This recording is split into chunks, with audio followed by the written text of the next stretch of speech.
picture a lone figure standing at the edge of a dying world. Wind carries dust across cracked earth, and somewhere in the distance, a train whistle screams like a warning. The American West was never just a place. It was a promise, and like all promises, it was eventually broken. Few films have understood this truth as deeply as Sergio Leone's final statement on the genre he helped define. This sprawling, operatic masterpiece didn't just tell a Western story. It performed an autopsy on one. And what it found beneath the surface changed cinema forever. Leone came to this project as a man exhausted by his own success.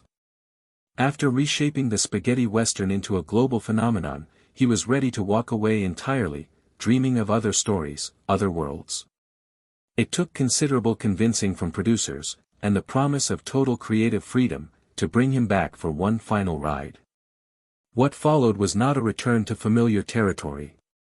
It was a reckoning. His casting choices alone announced that this would be unlike anything audiences had seen before. Leone was obsessed with faces, with what a pair of eyes reveals when the world goes quiet. So when choosing his players, he wasn't looking for stars. He was looking for symbols. His most daring choice involved an actor whose entire career had been built on decency. For decades, this man had represented American moral authority on screen, honest, principled, the kind of figure a nation builds its collective conscience around. Leone looked at that legacy and saw an opportunity. By placing him in the role of a cold, calculating killer, the director weaponized audience love against itself. Every warm memory of heroic performances became a knife twisting in the gut. The audience's trust became their wound. It was one of the most psychologically sophisticated casting decisions in film history. Meanwhile, another actor had spent years lurking on the edges of Hollywood, capable, magnetic, but never handed the role that would unlock what he truly was. Leone saw in his weathered face something American directors had completely overlooked. There was a stillness to him, a quality of deep unspoken history that made silence feel heavier than any monologue. European audiences recognized it immediately. An international star was born not through a conventional breakthrough, but through restraint. Behind the camera, Leone surrounded himself with two young Italian film lovers who would themselves go on to reshape world cinema. They had grown up watching Hollywood westerns as outsiders, absorbing the iconography without the cultural blind spots that came from being inside the tradition. Their perspective allowed them to ask uncomfortable questions about what these stories were actually saying, and what they were conveniently leaving out. In the writing room, they were simply passionate young men helping to dismantle the genre they adored. The script they produced together was, by any conventional standard, unfilmable, hundreds of pages, less a screenplay than a philosophical novel about the American frontier. Editing it down became its own creative act.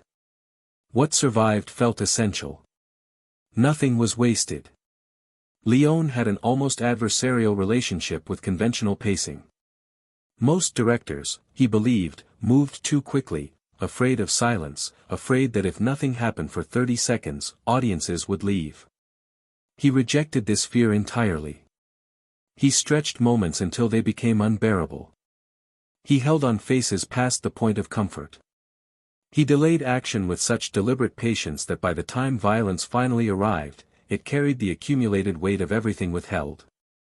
The film's opening sequence became a masterclass in pure tension. Three men wait at a small station in the middle of nowhere. Nothing happens. Water drips. A windmill creaks. A fly buzzes. The minutes pile up like stones. And yet this sequence is among the most studied, most celebrated in all of cinema, not despite its emptiness, but because of it. Leone understood that the audience's imagination, properly activated, is more powerful than anything a director can show them. The score that accompanied this vision was itself a revolution. Rather than writing music to fit finished scenes, Leone and his composer created first, building musical portraits of characters before the screenplay was even complete. Each major figure had their own distinct theme, an emotional signature that announced their presence before a single word of dialogue was spoken. One theme pierced the air with the loneliness of unfinished business. Another soared with stubborn hope. A third crept through scenes like something cold moving beneath still water. And for the female lead, the composer found his answer in a soprano voice singing without words, pure sound communicating directly to the nervous system. It didn't describe the character's journey. It was the journey.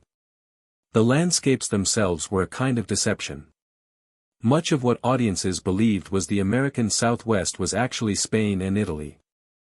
Leone used this limitation as a tool, blending European terrain with carefully chosen American locations to create a West that existed nowhere specific, a composite mythology rather than an actual geography.